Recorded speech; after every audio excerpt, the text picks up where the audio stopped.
네, 여러분 안녕하십니까? 2021 제주포럼 사회를 맡은 아나운서 최송입니다. 반갑습니다.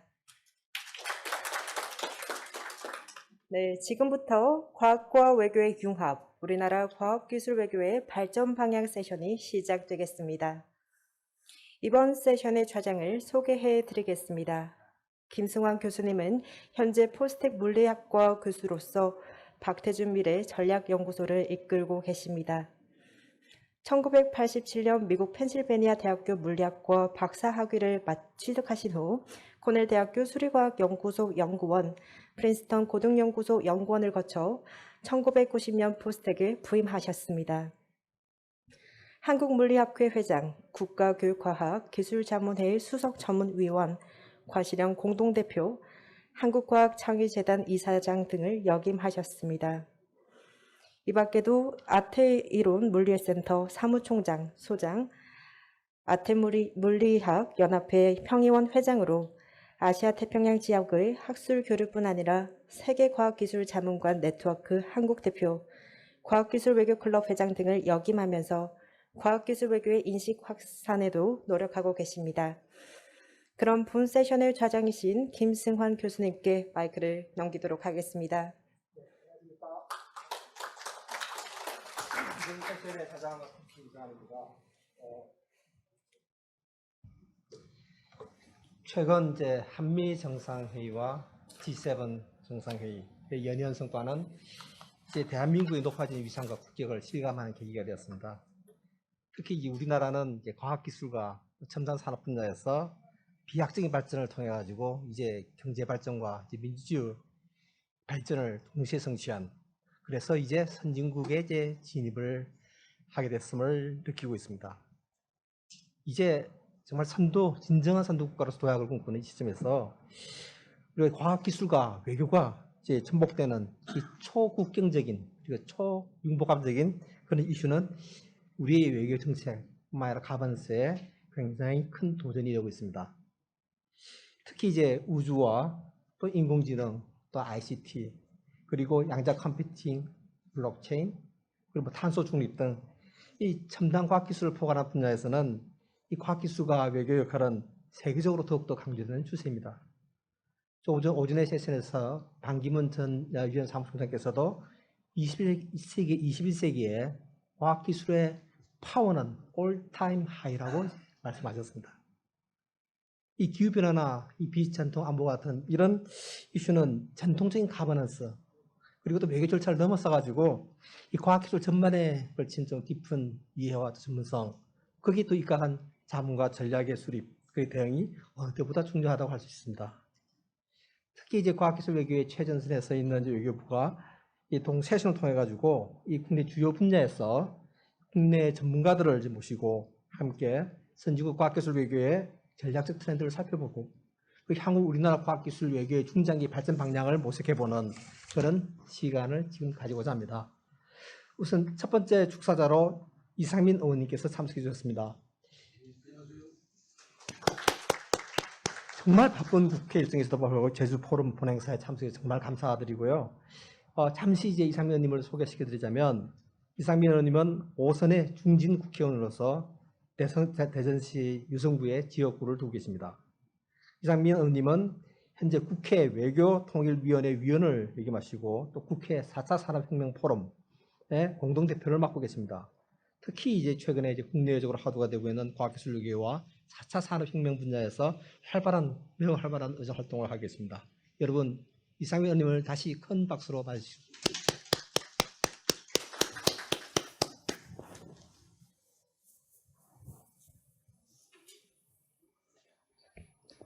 네, 여러분들 반갑습니다. 오늘 제주 포럼 또 축하드리고 뿐만 아니라 그 섹션 과학과 기술의 융합하고 또 두 번째 과학기술과 관련된 그 한미 정상회담 후속 이행 조치로서의 과학기술 외교의 어떤 의미나 중요성, 역할 이런 것들인데요. 정말 오늘 비행기 타면서 부푼 꿈을 갖고 왔습니다. 제주도를 한 10년 가까이 만에 오는데 정말 오늘 밤도 멋지게 우아하게 보내자 하고 큰맘 먹고 왔는데 비행기 도착하자마자 저희 당의 송영길 대표가 전화가 와서 지금 어디 있냐고 빨리 오라고. 하여간 저희 더불어민주당 당내 사정 때문에 빨리 오라고 뭐 하여간 하라고 그래서 사실 이 섹션에 제가 참여도 하려고 이렇게 마음을 먹고 왔는데 거기는 부득이 하지 못하고 이렇게 도중에 가야 될 형편입니다. 하여튼 그럼에도 불구하고 우리 과학과 기술이 융합을 하고자 하는 이런 자리는 매우 뜻깊다고 생각됩니다.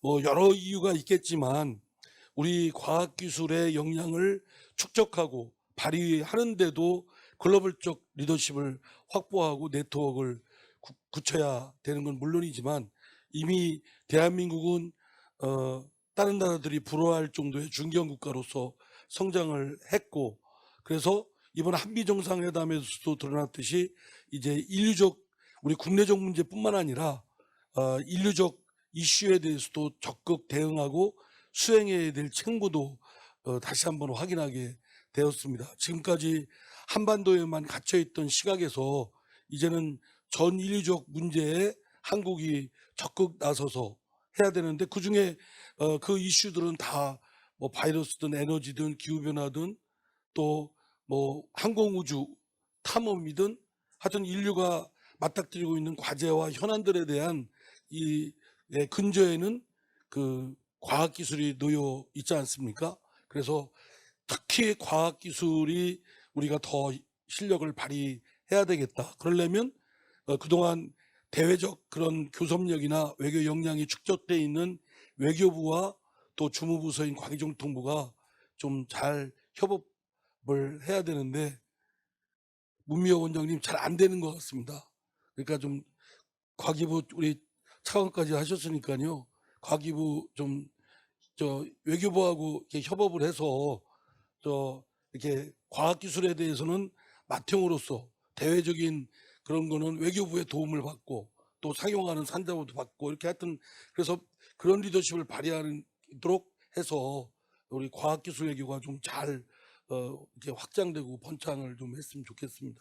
그래서 저도 외통위에서 그런 역할을 하면서 또 과방위 의원들은 물론이고 또 과학기술정보통신부 관료들 분들한테도 공직자분들한테도 그런 뜻을 잘 전달해서 외교부와 과기정통부가 협업하는 그런 멋진 모습을 보도록 저도 노력을 하겠습니다. 하여튼 여러분들 제주에 모처럼 오셨으니까 아주 즐거운 공부만 하지 마시고 즐거운 밤도 보내시고 내일 새벽에 아주 밝은 태양도 보시고 그러시기 바랍니다.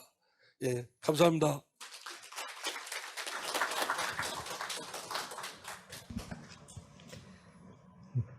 네. 이상미 의원님 정말 와주셔서 감사드립니다. 이상미 의원님께서 이제 뭐 우주, 에너지, ICT 등 이 전 인류적 문제를 이제 해결하는데 이제 한국이 나가야 되지 않느냐 역할이 중요하고 또 그 기재에 과학기술이 있다. 네, 그런 의미에서 과학기술과 외교가 융합되는데 함께 여러 과기정통부와 외교부 같이 협업의 리더십을 발휘해달라고 부탁하셨습니다. 두 번째 축사자로 과학기술정책연구원 스태피의 문미옥 원장님을 모셨습니다. 네, 잠깐 문미옥 원장님에 대해서 소개시켜드리면 우리나라 이제 과학기술 정책을 이끌고 계신 여성 리더십입니다. 올해 이제 초에 과학기술정책연구원 원장으로 부임하시기 이전에 과학기술정보통신부의 차관 그리고 문재인 대통령의 과학기술 보좌관을 역임하셨고 그리고 또 20대 국회의원으로서도 과학기술 정책에 관련된 많은 의정 활동을 또 활발하게 하셨습니다. 이 밖에도 이제 이화여대에 계실 때 와이즈 거점센터의 교수님 그리고 한국여성과학기술인 지원센터의 또 기획정책실장을 역임하시면서 또 여성과학자들의 양성에도 큰 노력을 기울이셨습니다. 네, 환영합니다.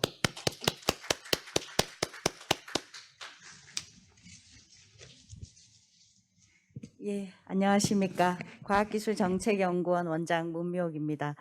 오늘 우리 이상민 의원님께서 큰 숙제를 주셔서 우선 굉장히 그 큰 숙제를 어떻게 할까 하는 것이 지금 갑자기 머릿속에서 복잡해졌습니다. 그럼에도 불구하고 제가 오늘 이제 이 제주 포럼에서 특히 과학과 외교의 융합 그리고 우리나라 과학기술 외교의 발전 방향을 주제로 해서 세션이 이렇게 별도로 열리게 되는 것이 저 개인적으로도 그렇고 과학기술 정책을 오랫동안 같이 일을 해온 사람으로서 진심으로 반가운 마음입니다. 이 세션이 열리기까지 사실은 굉장히 이제 많은 노력을 해주신 우리 외교부의 최종문 차관님 오고 계신다고 하는데요. 최종문 차관님과 그리고 우리 기후환경과학국의 그리고 그 소속 과에 계신 우리 외교부께 진심으로 또 감사를 드립니다. 그리고 숙제를 주신 우리 국회 외통위에서 과기 외교의 중요성을 굉장히 강조해주고 계시고 지지와 격려를 보내주고 계시는 이상민 의원님께 특별한 감사를 드립니다. 그리고 오늘 또 같이 토론을 해주시는 그리고 자장을 맡아주고 계시는 포항공대의 김승환 교수님 그리고 동영상으로 아마 발표를 해주실 것 같은데요. 전 미 국무부의 과학기술 보좌관이신 닥터 윌리엄 콜글레이저 박사님 그리고 우리 한국천문연구원의 박종욱 연구원님 그리고 한국전자통신연구원의 박종흥 중소기업 사업화 본부장님 그리고 오대균 전 한국에너지공단 기후변화 대응 이사님 그리고 우리 과학기술정책연구원의 글로벌 혁신전략연구본부에 계신 장용석 선임연구원님 등 우리 과학기술 외교라는 이름을 사실은 쓴 것이 얼마 되지 않은데 이런 이름이 있기 전에도 이미 과학기술 외교를 해오시고 계신 많은 전문가들께서 토론을 해주시는 것에 대해서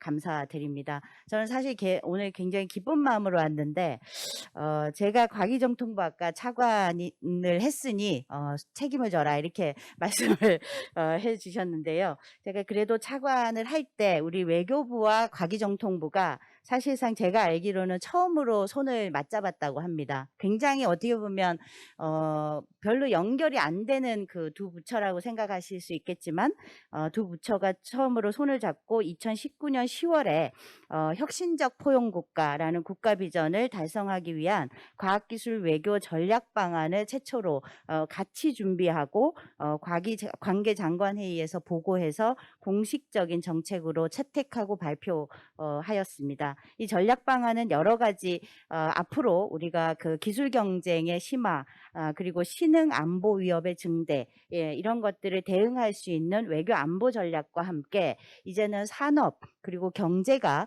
과학기술 외교로 뒷받침해야 한다라는 그런 방향성을 가지고 마련이 되었었습니다. 그래서 여러 가지 내용을 담고 있지만 그것은 이제 앞으로 또 논의를 하는 과정에서 같이 공유가 될 것이라고 생각을 합니다. 이 세션이 아마도 그런 이제 전략 방안을 마련하고 그동안에 사실 드러나지는 않았지만 또 차근차근 해오던 노력의 연장선으로 생각을 합니다. 전략 방안 발표하고 나서 사실은 얼마 지나지 않아서 코로나 사태가 굉장히 크게 벌어지고 미중 간의 기술 패권 경쟁은 더욱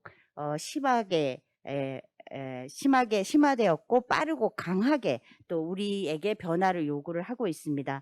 코로나는 우리의 일상적인 영역을 포함해서 산업을 포함하는 거의 모든 분야에 빠른 디지털 전환을 요구하고 있고 또 바이오 기술 혁신까지도 우리의 생명을 지키기 위해서 기술 혁신을 촉진할 것을 요구하고 있습니다. 이런 기술 패권 경쟁에서 또 다시 우리 전 국민이 알고 있으신 바와 같이 반도체 그리고 통신, 인공지능, 소재와 같은 전략 기술의 개발과 확보가 굉장히 중요해지고 그 중요성이 점점 부각되고 있습니다. 그리고 기술 안보, 산업 안보를 구축하기 위해서 법 체계 전체를 미국은 탈바꿈시키면서 앞으로 나가고 있습니다. 우리에게도 그런 국가적인 전략이 요구되는 시점입니다. 글로벌 사회는 과학기술이 그리고 아까 이상민 의원님께서도 말씀드린 것처럼 개개 국가의 단지 경제 발전이나 그 성장을 위한 것이 아니라 우리 인류 전체가 같이 고민해야 하는 기후변화 생명보건, 우주개발과 같은 여러 가지 도전 과제에도 대응할 것을 요구하고 있습니다.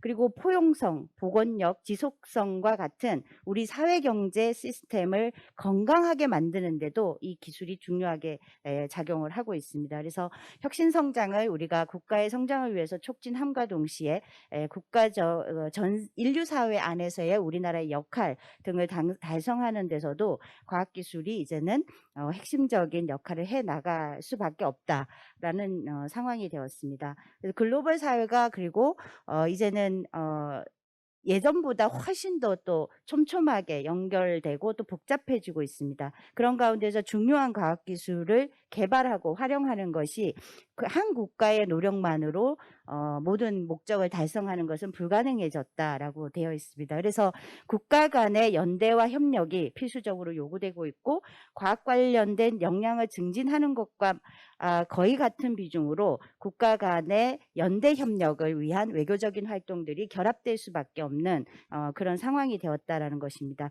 그런 노력들이 우리 글로벌 사회 전체의 번영을 또 가져올 것이라고 생각을 합니다. 이런 배경과 목적으로 이루어지는 모든 사실은 행위들이 과학기술 외교라고 할 수 있을 것입니다. 과학기술의 발전과 활용을 위해서 외교가 연계되어야 되고 현대 사회의 외교 성과를 또 높이기 위해서도 과학기술을 이해하고 활용하는 방식으로 융합되어야 합니다. 2019년 과기외교 전략을 수립한 이후 약 2년이 지난 지금 우리나라가 펼치는 사실 외교의 중심에 과학기술이 뒷받침하고 있습니다. 최근 한미 정상회담 G7에서 보여준 한국의 위상은 과학기술 경제 역량이 국제사회에서 요구하는 역할을 감당할 만하다라는 인정을 받고 있다고 볼 수 있겠습니다. 바깥에서 변화되는 이런 인식과 여건을 충분히 담아서 과학기술 외교 전략을 다시 한번 지난 2년 전에 마련했던 것을 다시 점검할 필요가 있는 때입니다. 이를 위해서 필요한 제도, 인프라, 정보 등을 챙겨서 일해 나가는 것이 중요하겠습니다. 오늘 외교부가 특히 이 자리를 과학기술 외교를 위한 굉장히 중요한 시작 마당으로 열어주었습니다. 국회, 정부 부처, 학계, 그리고 국책연구기관 등 여러 전문 분야의 전문가들께서 우리나라의 과학기술 외교의 방향과 과제들을 잘 준비할 수 있도록 깊은 식견과 지혜, 경험을 한데 모아주시는 시간이 되기를 기대합니다. 우리 연구원에 글로벌 혁신 전략 연구 본부가 있습니다. 오늘 그 본부에 본부장님과 두 단장님이 같이 참여하고 있습니다. 말씀들을 잘 듣고 정책적 전략으로 잘 담아갈 수 있도록 과기 외교 정책의 동반자로서 과기정책연구원도 계속 노력하겠습니다. 이상민 의원님 주신 숙제 열심히 하도록 하겠습니다. 감사합니다.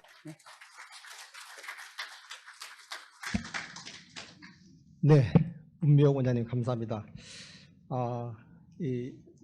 정말 포괄적으로 이제 많은 말씀을 특히 이제 발제를 거의 겸해서 던져주셔가지고 우리 이제 세션에서 해야 될 얘기가 참 많을 것 같습니다. 어쨌든 2019년 이제 그 과학기술 외교 전략을 또 양 부처가 함께 하는 것을 또 마스터마인드 하시고 시작하신 관점에서 이제 2년이 이제 지나서 이제 코로나와 또 그다음에 기술 패권 전쟁을 이제 겪으면서 그 부분을 그때 시작하기를 참 이제 잘하셨다는 생각도 들고 또 그런 부분들을 또 지금에도 심화된 격화된 환경에 맞춰가지고 어떻게 또 우리가 중간에 점검하고 다시 또 이렇게 발전시켜 나가야 할지를 우리가 좀 고민해봐야 될 것 같습니다.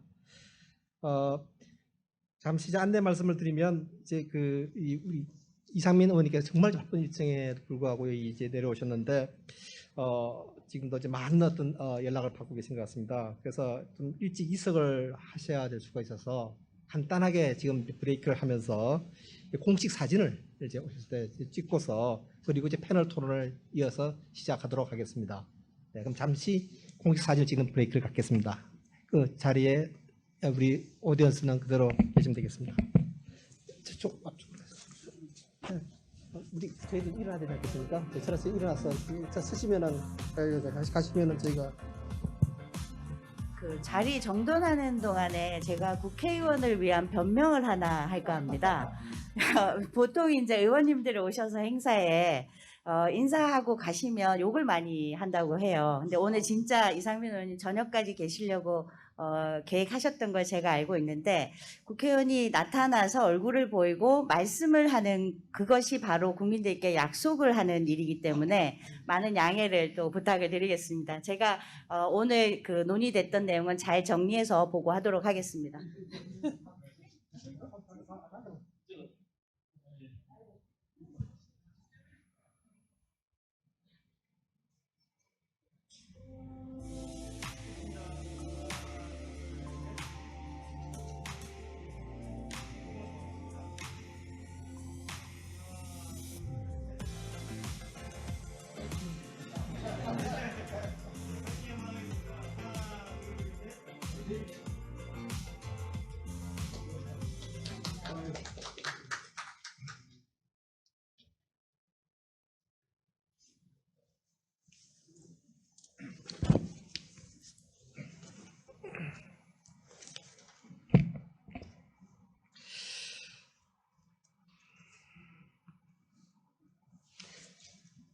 자,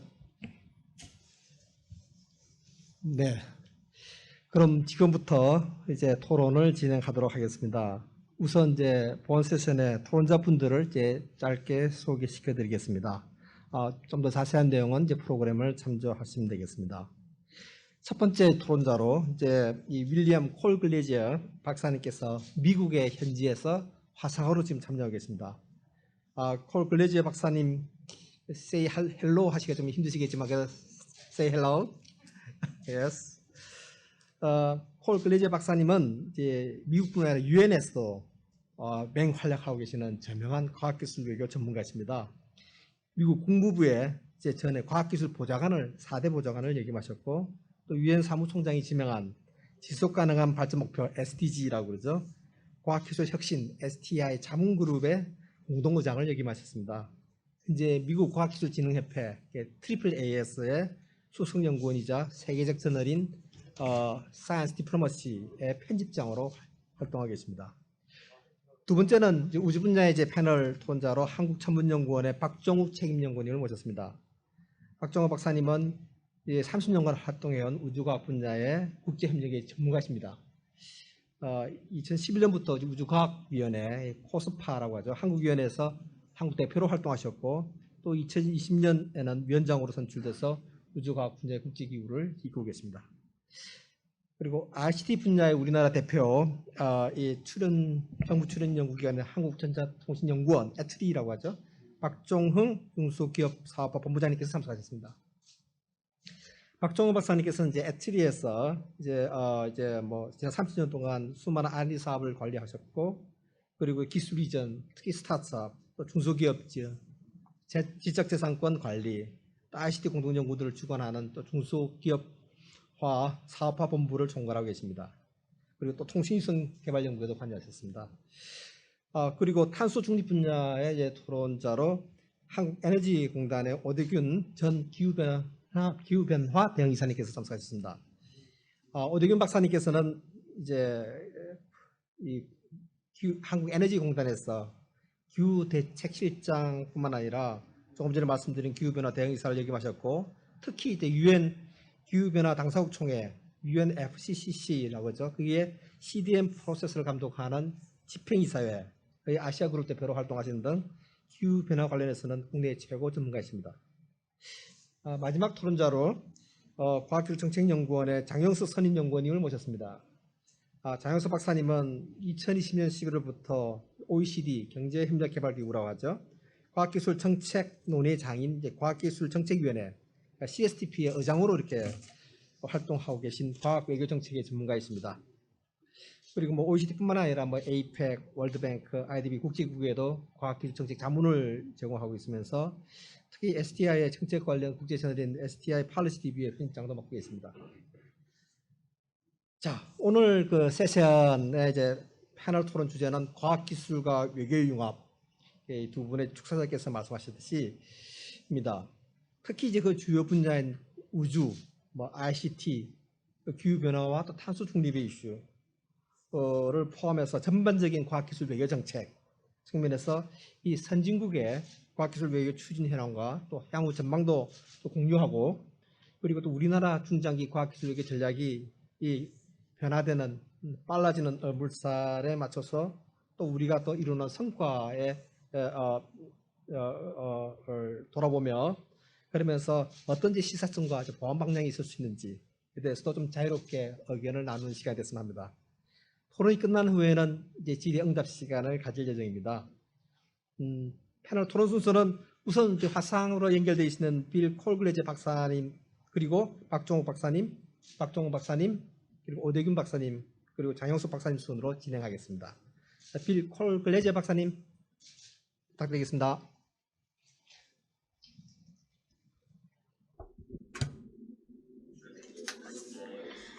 우선 여러분과 함께하게 되어 기쁘게 생각합니다. 영광으로 생각합니다. 저는 한 30년 정도 과학 그리고 외교 정책 분야에서 일을 했습니다. 과학 외교 분야는 과학을 과학 분야를 발전시키면서 외교를 또 이제 더욱 더 강화하는 그런 것입니다. 그러면서 과학적 목표를 달성하는 것이죠.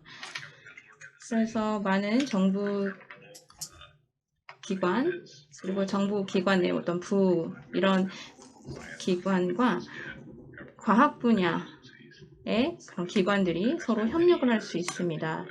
미국 과학 아카데미에서 이제 협력을 계속 일을 해왔고요. 그리고 미 국무부 사람들과 이제 협력을 하고 자문을 제공하기도 했습니다. 뿐만 아니라 과학 커뮤니티 그리고 다른 국가의 과학 재단과도 많이 협력을 했습니다. 국제 연구를 통해서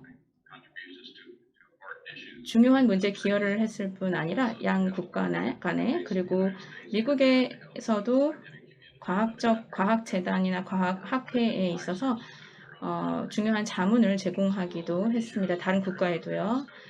많은 연구를 지금 이 분야에서 했었고 중국과 러시아 그리고 일본과도 협력을 했습니다. 아프리카에 있는 과학재단과도 협력을 했고요. 그래서 중요한 문제에 기여를 하기도 했고 국가 간 과학기술 혁신에 협력을 강화하기도 했습니다. 한국과 미국은 굉장히 큰 역량이 있습니다. 특히 과학기술 혁신에 있어서요. 과학 외교는 우리 국가에 있어서는 굉장히 훌륭한 것입니다. 전 세계 국가들은 특히 선진국이 되려고 하는 국가들은 서로 협력을 하고 논의를 하고 있습니다. 과학 분야, 기술 분야에서요. 그래서 우리가 우리의 역량을 활용함으로써 우리의 국내 목표나 문제를 해결을 하고 목표를 달성하고 전 세계 글로벌 평화와 번영을 위한 목표를 달성할 수 있으리라 생각합니다. 이를 통해서 지속가능한 발전 목표뿐 아니라 여러 가지 목표를 달성할 수 있습니다. 이것은 우리의 훌륭한 자산이라고 우리 국가 그리고 전 세계의 자산이라고 생각합니다. 네, 여기서 그만하겠고요. 코멘트는 나중에 이제 하도록 하겠습니다.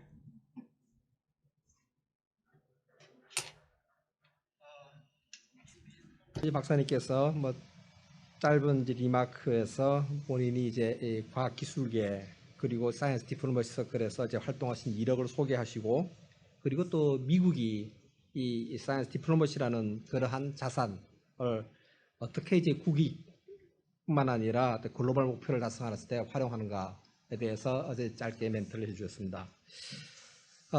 그다음 네 부탁드리겠습니다. 네, 안녕하십니까.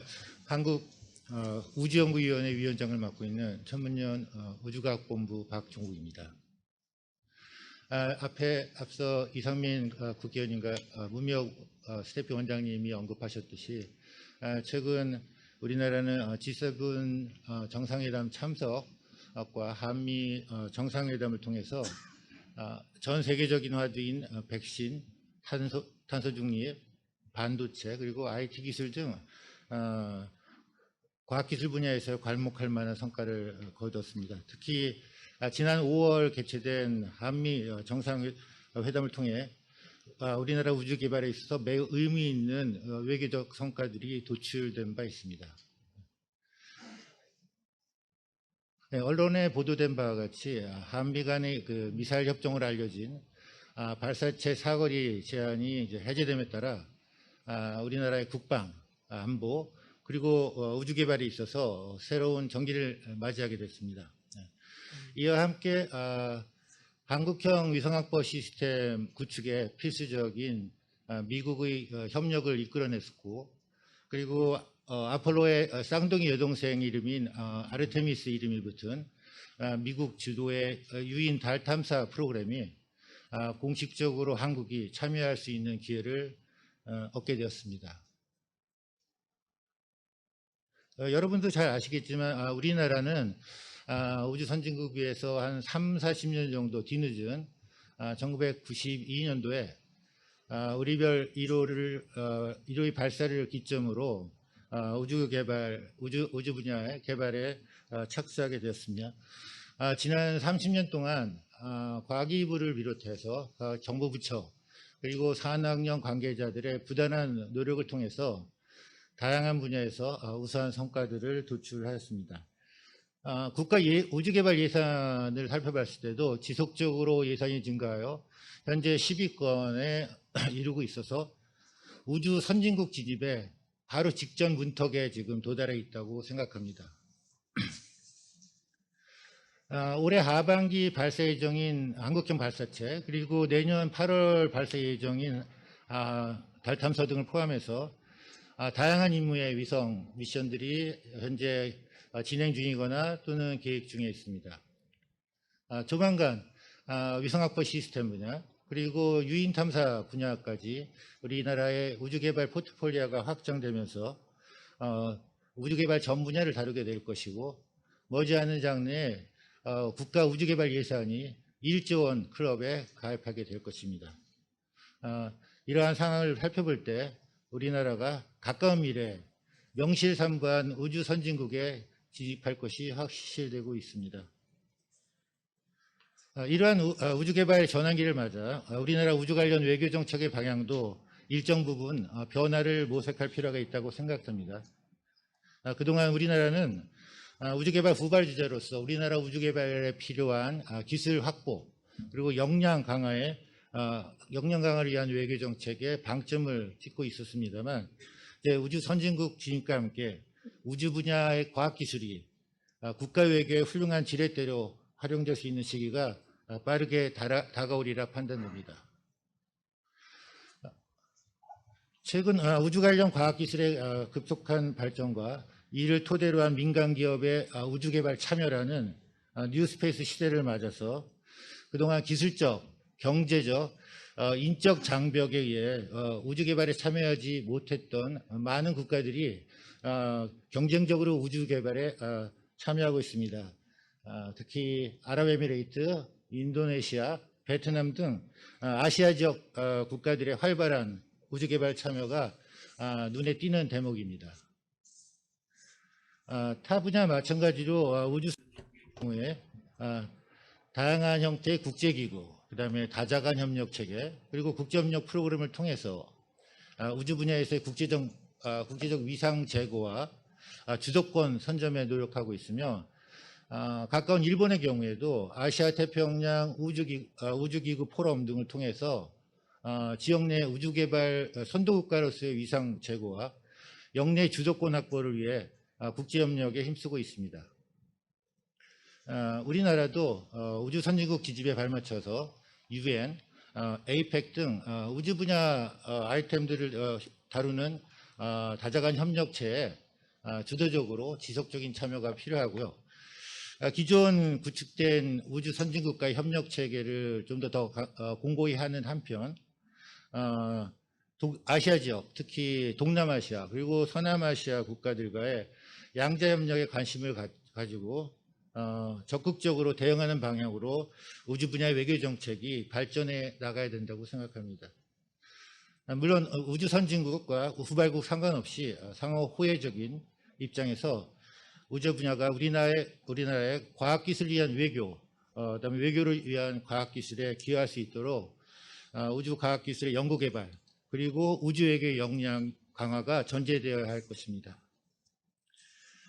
특히 이제 관심을 갖고 있는 것은 우주개발 후발 국가들의 양자협력과 관련해서 우리나라는 이미 과학기술 ODA 사업 그리고 과기부 항우연의 에티오피아 우주개발 지원, 천문연의 6.25 참전국 전문우주 분야 지원 사업, 민간기업인 세테레가이의 아랍에미레이트 기술교육 등 경험을 통해 일정 수준의 기술적, 정책적 국제협력 역량을 갖추고 있다고 판단됩니다. 이와 같은 우주 분야에서의 국제협력을 통해 축적된 경험과 역량을 바탕으로 정부 부처 그리고 산학의 힘을 모아 국가별 맞춤형 국제협력 프로그램을 발굴하고 관련 정책 수립 등을 통해 우주 분야가 해당 국가의 외교적 성과 창출에 기여할 수 있도록 추진되어야 할 것이라고 생각합니다. 이러한 시점에서 국회를 비롯하여 외교부를 포함한 관계부처 그리고 과학기술외교자문위원회 등 관련 조직들의 역할이 무척 기대되고 있습니다. 경청해 주셔서 감사합니다.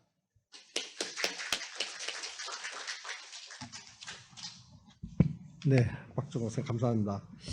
어쨌든 이번 한미 정상회의 아주 혁혁한 성과 중에 하나가 이제 우주 분야였던 것 같습니다. 저희 우리나라의 이제 우주 개발 예산이 그렇게 좀 빠른 속도로 넓음을 제대로 인식을 하지는 못했고요. 그게 결국 이제 조금만 지나면은 이제 명실상부한 우주 개발의 선진국이 우리나라가 될 수 있다는 그런 어떤 희망을 가질 것 같습니다.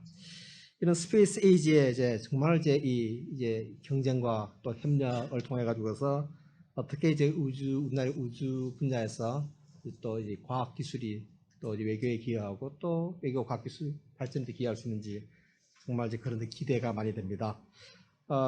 그 다음은 이제 박종 박사님 부탁드리겠습니다.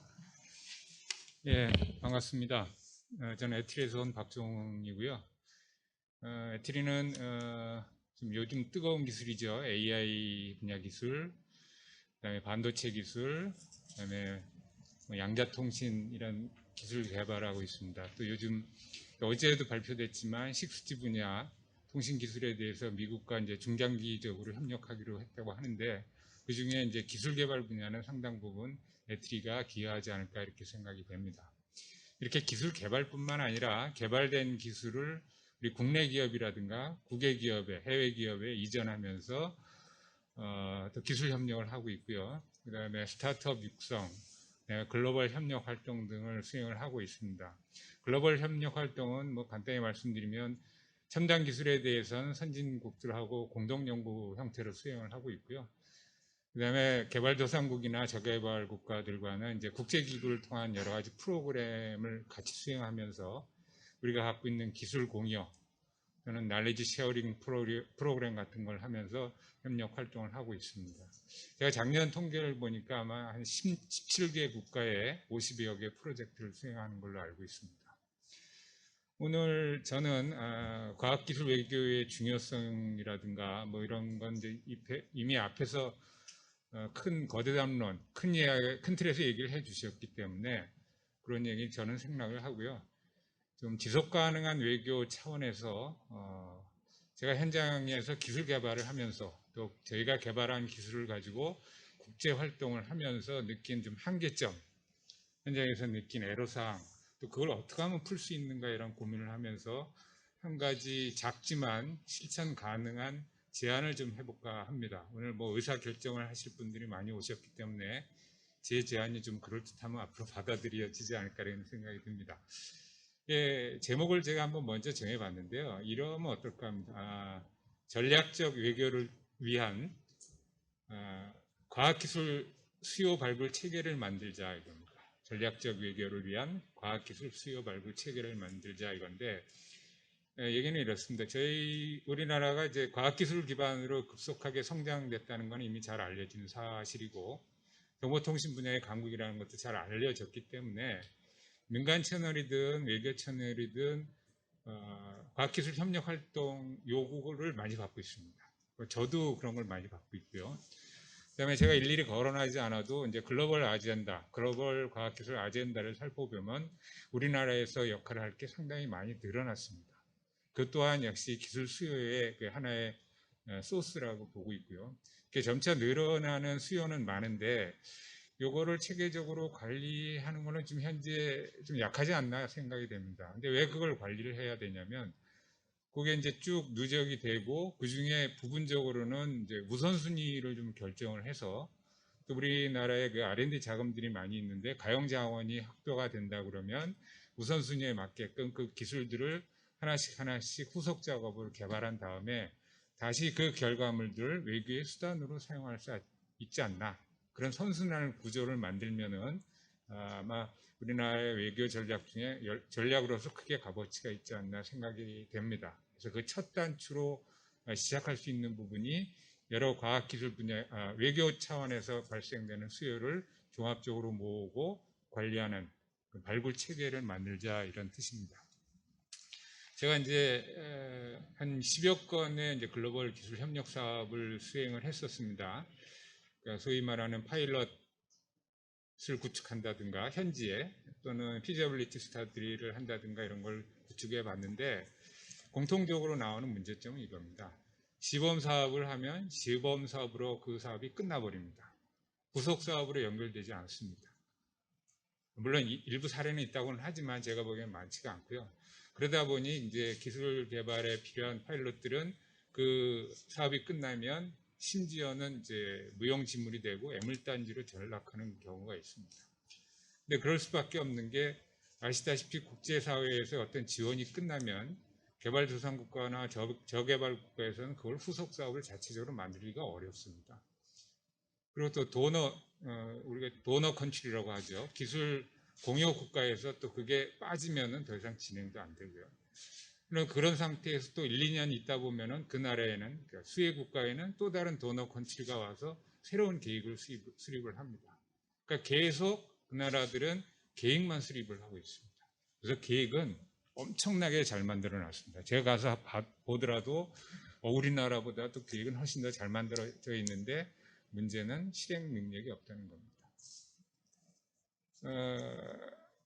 이게 이제 국제적으로 통용되는 얘기인지 잘 모르겠습니다. 소위 말해서 나토 현상인 거죠. 그 No Action, Talk Only라고 그러죠. 예, 이제 말만 하고 이제 실천을 안 한다는 건데, 그거는 유엔에서도 동시에 느끼는 것 같습니다. 17개의 그 SDG를 만들고 그거를 실천하기 위한 로드맵을 계속 만들고 업데이트해 나가는 지속 가능성을 확보하자는 것도 아마 그런 문제점을 해결하고자 하는 게 아닐까 이렇게 생각이 됩니다. 그래서 이제 이 점에서 저희가 좀 잘 생각을 해봐야 되는데요. 그런 많은 시범 사업들이 있는데 그걸 전부 다 우리가 후속 사업을 만들 수는 없습니다. 비용도 많이 들어가고 이제 그럴 필요가 없는 것도 있는데 전략적으로 중요하다고 하면 외교적으로 중요하다 그러면 그 중에 일부는 좀 발굴을 해서 후속 사업을 만드는 겁니다. 그래서 뮤추얼 펀딩, 뮤추얼 베니핏을 이제 타겟으로 만드는 거고, 그러니까 기존의 ODA 틀을 탈피해서 만들어야 됩니다. 뮤추얼 펀딩은 반드시 필요하고요. 뮤추얼 펀딩이라고 해서 50대 50일 필요는 없는 거죠. 90대 10이 될 수도 있고 99대 1이 될 수도 있지만 1%든 10%든 수혜국들이 참여를 하게 만들어야 됩니다.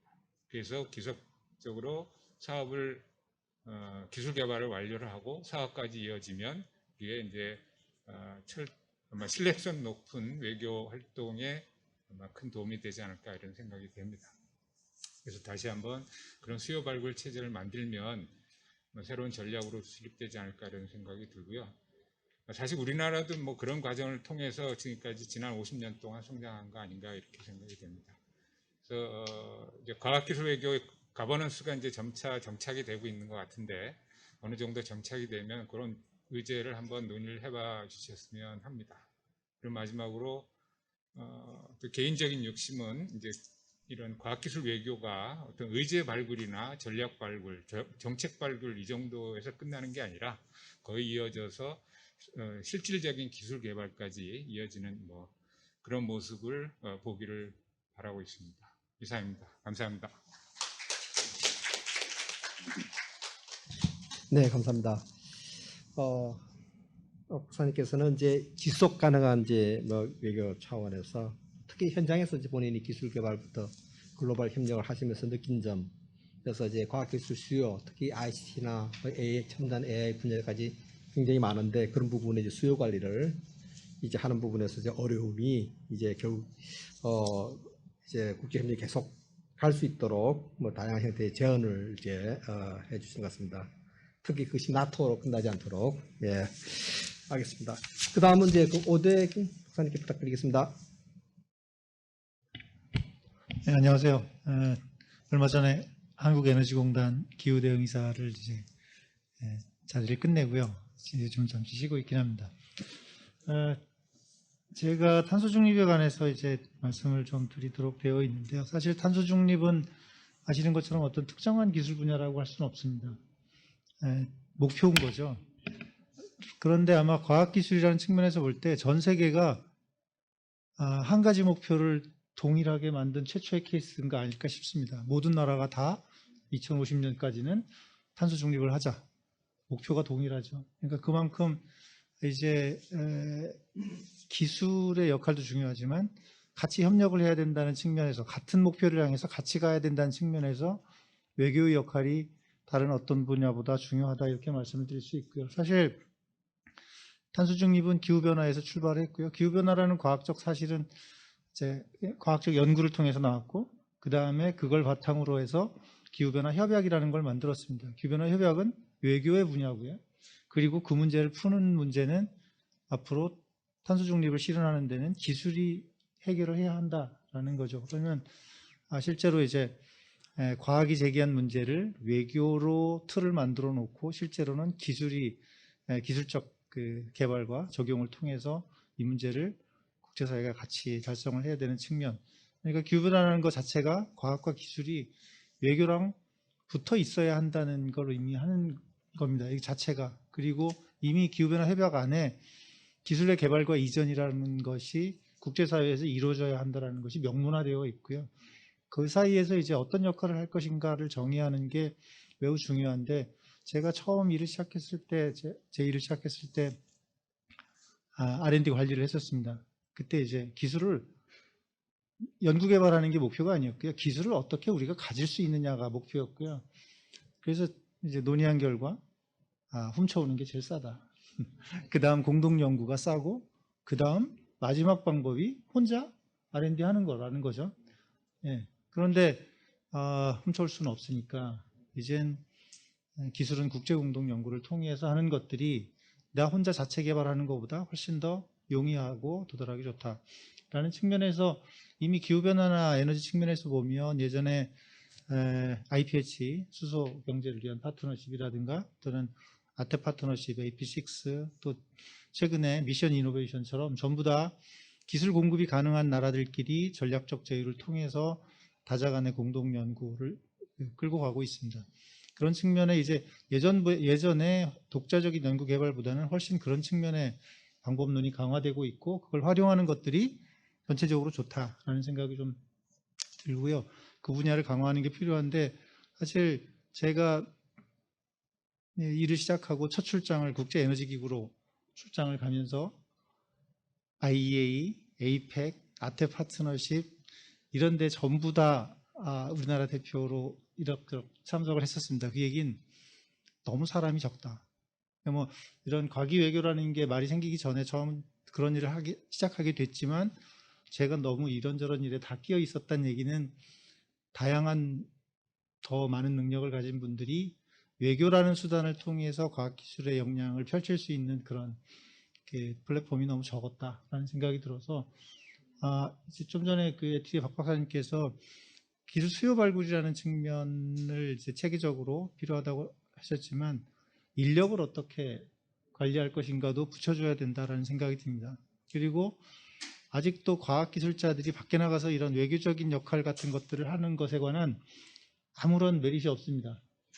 사무실 비우면 갔다 와서 빈 동안의 일을 처리하느라 바쁘고요. 그 다음에 그런 국제 외교적인 일을 가서 하는 데 대한 어떤 종류의 보상도 사실 존재하지 않아서 거의 개인적으로 감당을 하면서 지금 일을 해온 상황이다라는 측면이 있어서 박 부사님이 말씀하신 그런 체계에 인력 관리도 좀 넣었으면 좋겠다라는 생각이 들고요. 또 기후변화는 또 단순히 기술을 개발하는 것뿐만이 아니라 이번에 백신의 사례에서 보여줬던 것처럼 기술을 어떻게 쓰느냐에 관한 문제가 되게 심하거든요. 기후변화에서 기술 이전에 관한 그 협상 논의에도 제가 우리나라 대표로 참석을 했었지만 거기에 최고 그 이슈가 지적재산권이었습니다. 기술이 이전해준다. 개독들은 지적재산권을 달라. 선진국은 그런 얘기를 할 거면 협상 자체를 하지 않겠다. 거의 이 정도 수준이었습니다. 근데 기후변화도 공존의 문제고요. 코로나도 공존의 문제입니다. 그런데 결국엔 백신도 개발은 선진국이 했고 개독들이 그 기술을 달라고 했을 때 선진국들이 만들어서 결과물만 주겠다고 결국은 했습니다.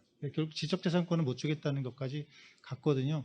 그래서 그런 측면에서 우리나라가 기후변화에 대응하는 재생에너지 기술 같은 부분이 특허 추론도 많고 꽤 그 상위 부분에 있습니다. 따라서 앞으로 우리가 기후변화에서 계속 견제해온 선진국과 개독의 가교 역할을 할 것이다 라는 입장에서 그런 기술들을 가지고 우리가 어떻게 다리를 놓을 것인가, 어떤 다리를 놓을 것인가에 관한 생각을 좀 해봐야 될 거라는 생각이 좀 듭니다. 그러니까 이제 앞으로 재생에너지 등과 관련된 그런 우리가 기술을 가지게 되었을 때 그걸 가지고 우리는 개독과 어떤 입장을 가지고 접근할 것인가.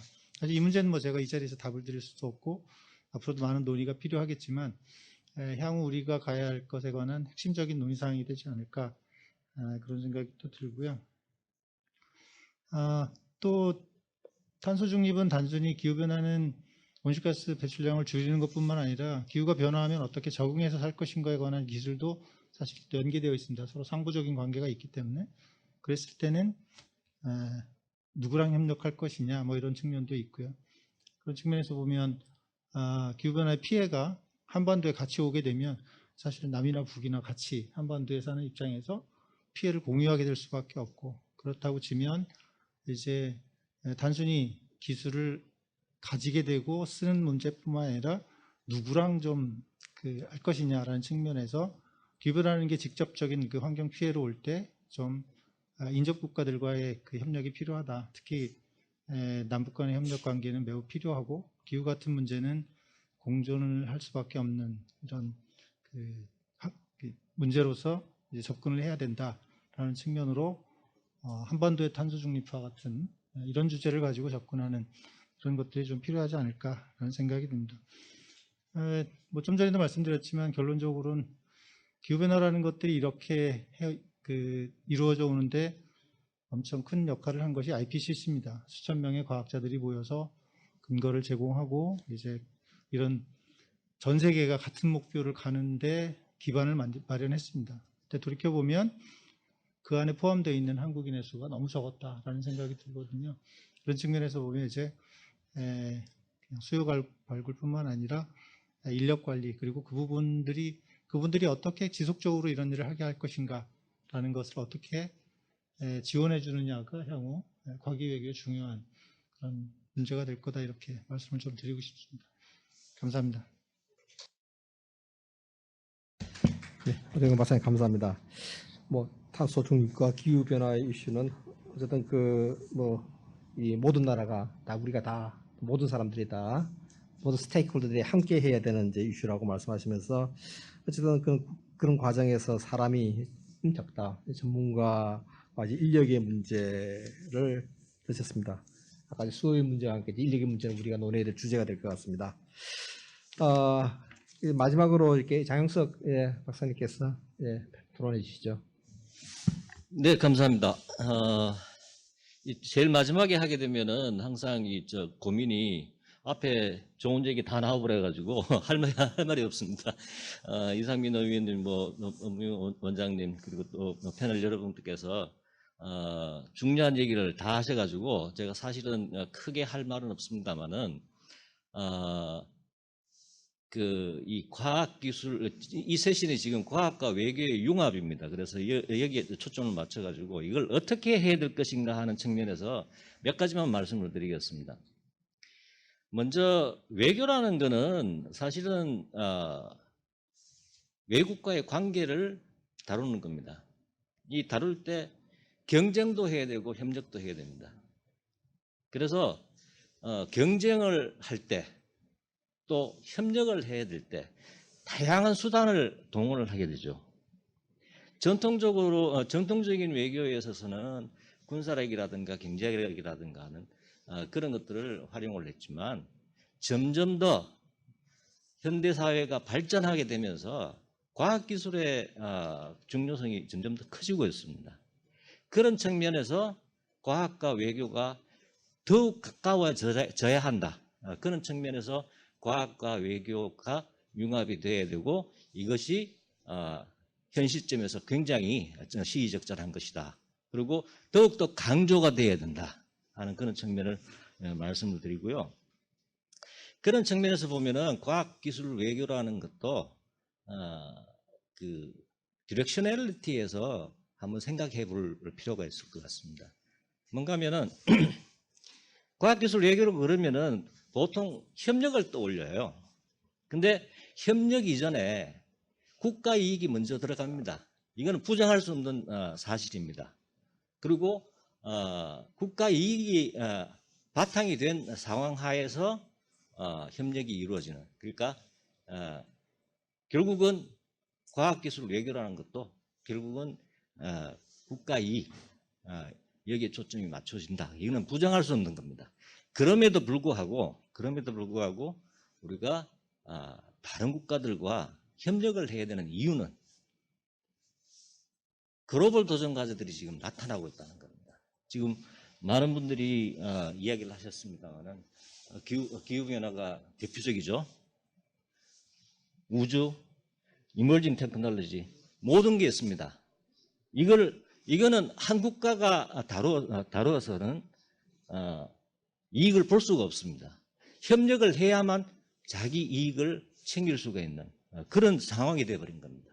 그런 차원에서 보면은 과학기술 외교가 어느 방향에서 어떤 방향으로 가야 되는지를 우리가 직시를 해야 되고 그런 협력과 경쟁이라는 그게 조화가 이루어지도록 그렇게 만들어가는 게 과학기술 외교의 가장 큰 기본적인 그 개념 설정이 돼야 되지 않느냐 하는 그런 측면을 말씀을 드립니다.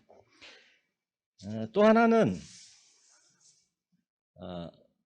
외교를 하게 되면은 다자 또 양자 협력을 하게 됩니다.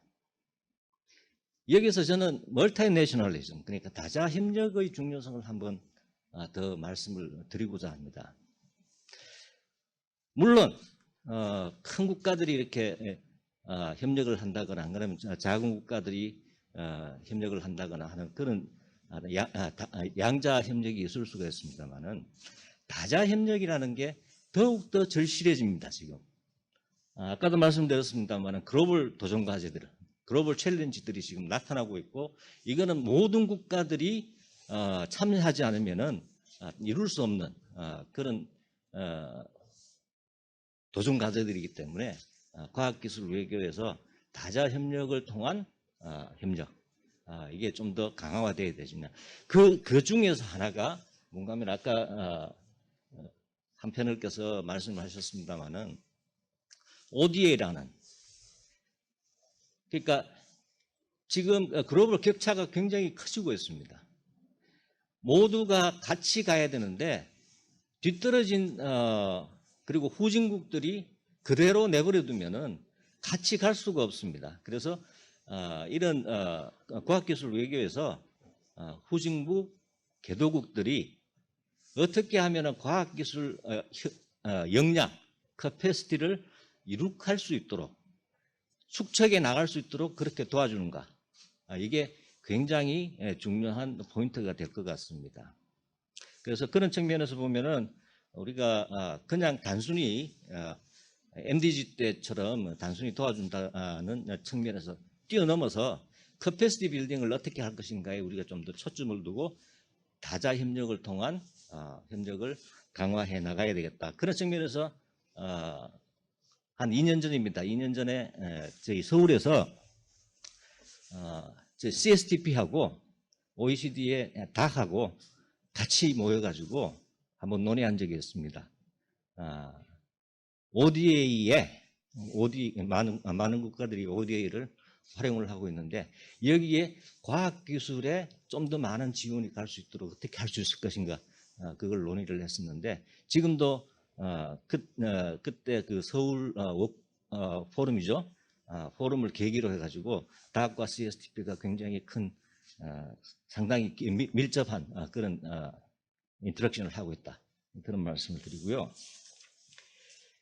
그 다음에 하나가 2019년에 과학기술부와 외교부가 공동으로 과기외교 전략 방안을 만들었습니다. 이거 굉장히 역사적인 일입니다.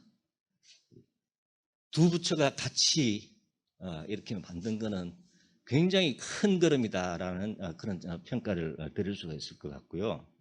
그리고 2019년하고 지금 한 2년 정도 지났는데 그 사이에 무슨 변화가 있었느냐. 가장 큰 거는 코로나 사태였죠. 아마 코로나 사태가 이 과학기술 외교의 중요성을 더욱더 인식하게 만들었지 않나 그런 생각을 해봅니다. 그런 측면에서 보면은 제가 면밀히 이제 살펴보고 그 방안을 만드는데 저희 과학기술정책연구원이 크게 기여를 했다는 점에서 그 일원으로서 굉장히 자부심을 느끼는데 굉장히 종합적으로 컴플리시브하게 만들어졌다. 그리고 중요한 포인트들은 다 짚었다 하는 그런 평가를 드립니다. 여기서 더 중요한 거. 계획, 아까 어느 분이 말씀하셨죠? 노 액션. 이 되면 안 됩니다. 계획을 만들었으면 이걸 집행을 할 수 있어야 되는 거고요. 그 집행을 한 걸음 한 걸음 나가는 게 훨씬 더 중요할 거다. 그런 측면에서 저는 한 가지 굉장히 중요한 포인트를 하나 말씀을 드릴까 합니다. 사람입니다. 협력을 하는 데 있어서는 사람이 매개체가 되어야 됩니다. 그런 측면에서 외교 분야에 계신 분, 과학기술계에 계신 분들이 서로 교류할 수 있도록 인터랙션을 하고 왔다 갔다 할 수 있는 그런 장을 만드는데 많은 노력을 기울여야 이 과학기술 외교 전략 방안이 실효성을 가지고 갈 수 있지 않을까. 그런 측면에서 보면은 임플리멘테이션을 해야 되고 사람을 좀 더 교류할 수 있도록 그렇게 만들어가는 게 굉장히 중요할 것 같다. 그런 말씀을 드립니다. 네, 이걸로 저는 마치겠습니다. 네, 감사합니다. 네, 장수 박사님께서 이제 뭐 내혹한 국제 현실에서 뭐 이제 외교는 국익을 생각하고 경쟁을 하면서도 협력을 하는 만들어 나가는 것이 과학기술 외교에서도 굉장히 중요할 것이다. 그러면서 다자 외교 중요성과 함께 이제 카패시티 빌딩을 얘기해 주셨고, 그리고 또 특히 이제 아마 이 과학기술 외교에서 어떤 이제 이 인적인 교류, 이제 특히 과학기술 분야와 이제 외교 분야의 교류를 강조해 주셨습니다. 네, 감사합니다. 일단 우리 이제 패널들께서 각자 이렇게 좀 발제를 해주셨는데, 조금 전에 우리 빌 콜글리지 박사님께서 아주 짧게 이렇게 해주셨기 때문에 우리 이제 패널들의 어떤 이제 디스커션을 이렇게 들으시고 이 빌 콜글리지 박사님께서 어떤 생각하시는 부분이 있으면 지금 말씀해 주시기 부탁드리겠습니다.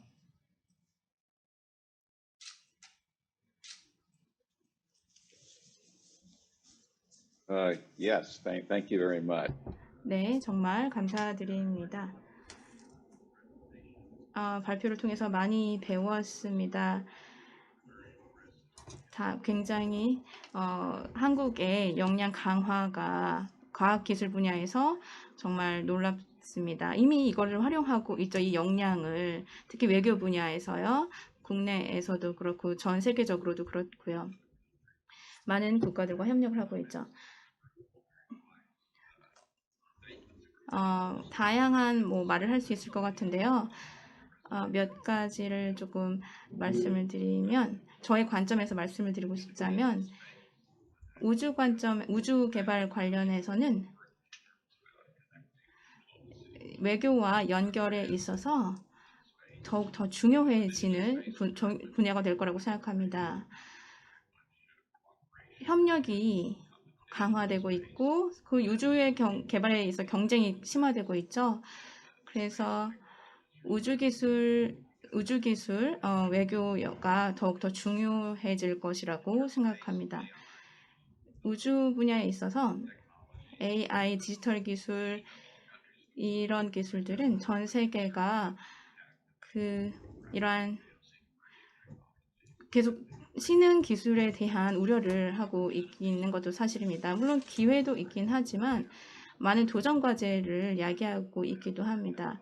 그래서 기술과 외교가 굉장히 긴밀하게 연관이 되어야 합니다. 그리고 이런 기술로 인한 여러 가지 잠재력있는 문제들도 있고요. 그래서 국가적인 그리고 전 세계적인 목표를 달성하기 위해 노력을 해야 하는 것입니다. 굉장히 야심찬 그런 말들이 있는데요. 2030 그런 어젠다도 있습니다. 미국과 한국이 협력을 할 수 있는 분야라고 생각을 합니다. 과학기술 분야에서 협력을 함으로써 개도국이 더욱 발전을 할 수 있도록 하는 것입니다. 우리 국가들뿐만 아니라 전 세계의 많은 국가의 평화를 증진하고 올 수 있기 때문입니다. 기후위기 역시 전 세계에서 가장 심각한 도전 과제이기도 하죠. 그래서 기술, 탄소 감소 기술들 이런 기술 등에 있어서 미국과 한국의 협력을 강화할 수 있다고 생각합니다. IPCC도 말씀하셨는데요. IPCC는 기후변화에 대한 국가 간 패널입니다. 이게 하나의 이니셔티브로서, 과학 이니셔티브로서 과학 외교 이니셔티브가 될 수 있습니다. 또 마지막으로 외교를 이제 얘기하셨는데요. 이것이 국익을 위해서 많은 국가들이 관심을 두고 있는 것입니다. 그리고 이게 하나의 글로벌 인터레스라고도 생각을 하는데요. 전 세계에 도움을 줄 수 있다는 것입니다. 개도국에도 도움을 줄 수 있고요. 그래서 개도국의 역량 강화에 도움을 줄 수 있는 것이죠. 개도국이 역량을 강화할 수 있도록 하고 그 기술을 활용할 수 있도록 하는 것입니다. 그리고 그들의 외교와 정책에 통합할 수 있도록 하는 것이죠. 또 마지막으로 가장 중요한 게 이 팬데믹, 그 보건 문제인데요. 2020년에 지금 우리가 2020년이 정말 힘든 시기였죠. 그런데 기술을 통해서 어쨌든 우리가 전 세계를 구할 수 있을 거라고 생각합니다. 전 세계가 이제 계속 백신 프로그램이 많이 확산되고 있고요. 중국 같은 경우에 그리고 한국 같은 경우에도 이제 백신 프로그램이 확산되고 있고요. 그리고 또 큰 문제가 있는데요. 어쨌든 정부가 비정부의 과학 외교를 더욱 더 촉진해야 한다고 생각합니다. 비정부 외교를 통해서 정부와 함께 협력을 하고 우리가 올바른 방향으로 나아갈 수 있다고 생각을 합니다.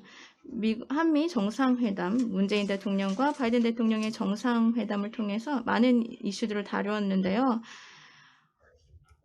특히 양 국가가 지식을 공유하고 공동의 목표를 달성하기 위해서 과학기술을 활용할 수 있도록 하는 것을 협력을 했습니다. 네, 감사드립니다. 오늘 토론은 이제 어느 정도 이제 됐는데 지금 이제 플로우에 계신 청중들께서 혹시 그 질문 있으시면 이제 빌 코글레제 박사님이나 아니면 우리 패널 토론자들에게 손을 들어 주시기 부탁드리겠습니다.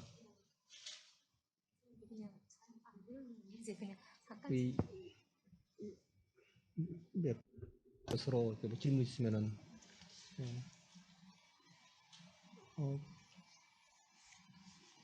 네. 소속과 성함을 말씀해 주시고 짧게 질문을 해주시기 부탁드리겠습니다. 네, 안녕하세요. 저는 외교부 녹색 외교과 이제 녹색 성장 서포터즈 소속인 유영지 학생입니다. 일단 오늘 패널 토론 너무 다 잘 들었고 한국의 어떤 국제적인 연구 협력을 통해서 첨단 기술을 확보하고 또 다자 협력 간의 동맹 강화를 통해서 이런 뭐 미중 갈등이나 어떤 외교적인 측면에서의 이런 과학기술 외교의 중요성에 대해서 다들 잘 말씀을 해주신 것 같습니다. 그런데 제가 궁금한 사항은 이런 과학기술 외교라는 단어의 출범도 아직 얼마 되지 않았고 국내에서 이런 과학기술 외교의 인식이 좀 다소 떨어지는 것 같습니다. 그래서 이런 과학기술 외교를 뭐 체계화하거나 전문화하는 방향이 무엇이 있는지 이제 의원님들의 의견이 조금 궁금하고 또 결국 경쟁과 협력 사이 어떤 전략적인 그런 과학기술 외교가 필요한 것 같은데 우리나라는 지금 어떤 방향성을 걸어가고 있는지 궁금합니다. 네, 감사합니다. 어떤 분이 답을 해주시겠습니까? 네, 장수 박사님. 아주 어려우면서도 근본적인 질문을 하신 것 같아요. 먼저 과학기술 외교라는 단어가 나타난 지 얼마 되지 않았다. 사실은 꽤 오래됐습니다. 제가 과학기술 외교에 관심을 가지기 시작한 게 2010년 정도. 그때 그 영국의 로열 소사이어티에서 나온 보고서 굉장히 유명하죠. 그 보고서를 보고 저는 사실 굉장히 충격을 먹었어요. 과학기술이 외교의 수단이 되자 또 목적이 될 수 있다. 전혀 생각해보지 못했었는데 그런 그 리포트를 딱 보고 나니까 내가 과학기술 협력 활동을 이렇게 전개를 하면서 나도 모르게 내가 외교를 하고 있구나 하는 걸 느꼈습니다. 그런 측면에서 보면은 꽤 오래됐습니다. 그럼에도 불구하고 그게 이제 우리나라에 한국에 소개된 거는 그렇게 오래되지를 않았고 그게 정책 결정자들의 관심을 끌게 된 거는 그렇게 오래되지 않았다. 그럼에도 불구하고 이전에 그런 프랙티스들은 계속 있어 왔다. 그래서 사실은 그런 단어가 나타난 거는 얼마 되지 않았지만 이미 많은 정책 결정자들의 마음속에서는 그리고 머릿속에서는 해야 되겠다는 그런 노력들이 있었고 관심이 있었고요. 그게 이제 결실로 나타난 게 과학기술 정보통신부와 외교부가 2019년에 만든 그 전략 방안입니다. 사실은 거기에 어떻게 해야 되는지가 다 나와 있습니다. 우리나라 측면에서 우리나라 외교부와 과학기술부와 또 관련된 많은 기관들이 어떻게 협력을 해서 어떻게 해야 되는지가 다 나와 있습니다. 그럼에도 불구하고 제가 한 번 더 강조를 하고 싶은 것은 결국은 과학기술이라는 게 목표이자 수단입니다. 외교에. 그러려면은 외교의 현장에 계시는 분들이 과학기술을 좀 더 많이 이해하셔야 돼요.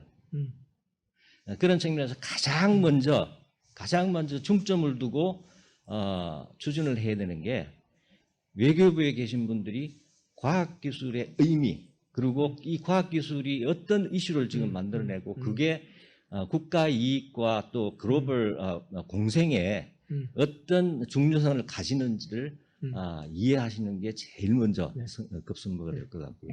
그 다음에 과학기술계에 계신 분들도 내가 국제협력을 할 때 이게 바로 외교구나 하는 걸 갖다가 인식하는 거. 그게 저변에 깔려야 지금 그 방안에 나와 있는 많은 일들이 저절로 풀리게 될 것 같다. 그렇게 말씀을 드리겠습니다. 네, 감사합니다. Any more comments? 네, 다른 코멘트 있으신가요? 네, 교수님 다른 의견 또 있으신가요? 네. 할 말이 더 있어요?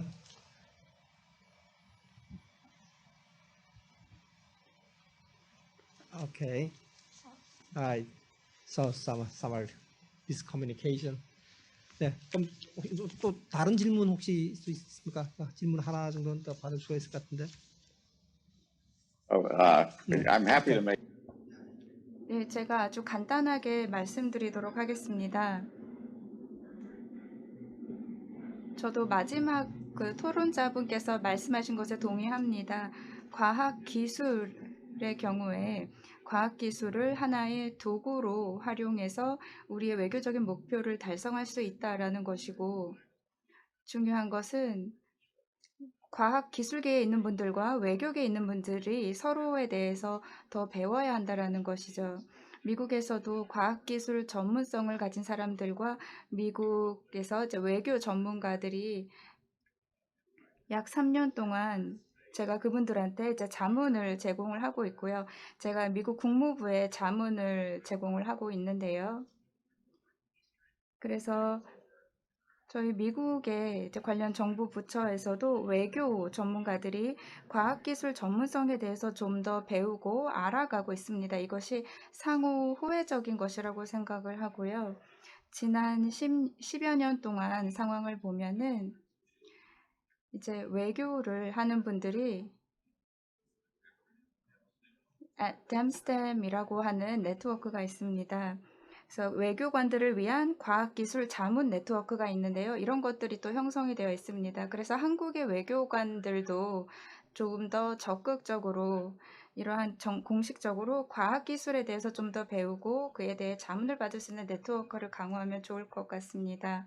특히 이제 선진국들의 외교관들이 과학기술과 관련해서 그리고 전 세계 여러 챌린지들을 어떻게 이제 거기에 대응하고 있는지를 배우는 것도 좋을 거라고 생각이 듭니다.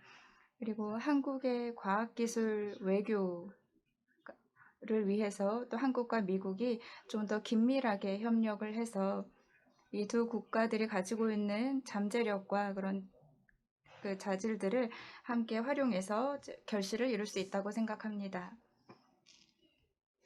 됐는데 혹시 그 패널들께서 혹시 코멘트 짧게 추가하고 계십니까? 네, 네. 오대경 박사님. 저는 그냥 추가로 한 말씀 드리고 싶은데요. 사실 기술이 도구가 될 수 있다는 걸 그냥 예전에 이제 저는 자원을 전공했으니까 정말 산유국이 되고 싶어 했습니다. 산유국의 외교관이면 외교를 어떻게 할까? 우리는 구하러만 다녔기 때문에 입장이 다르거든요. 그런데 이젠 탄소가 아니라 기술이 에너지를 공급하는 시대로 바뀌었습니다. 즉 기술을 가진 자가 이제 앞으로 산유국인 거죠. 따라서 정말로 이제 그 새로운 앞으로의 그 미래에 쓸 에너지를 공급하는 기술, 그것을 도구로 정말 외교로 할 수 있는 그런 상황으로 생각이 바뀌는 게 될 거다. 그렇게 말씀을 드리고 싶고, 그런 측면에서 정말 기술과 외교가 어떻게 이제 합쳐지면서 우리가 생각을 바꿔갈 것인가에 대한 그런 근본적인 질문을 한번 같이 해서 가야 될 거다, 이렇게 말씀드리고 싶습니다. 네, 감사합니다.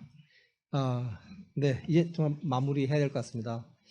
우리나라 정부는 사실 코로나19 이제 팬데믹과 기후 변화의 위기, 미중 기술 패권, 이런 급속히 변화하는 글로벌 환경 속에서 좀 백신 외교라든지 또 기후 변화 협상이라든지 이런 과학기술 외교에 적극적으로 이제 앞장서고 있습니다.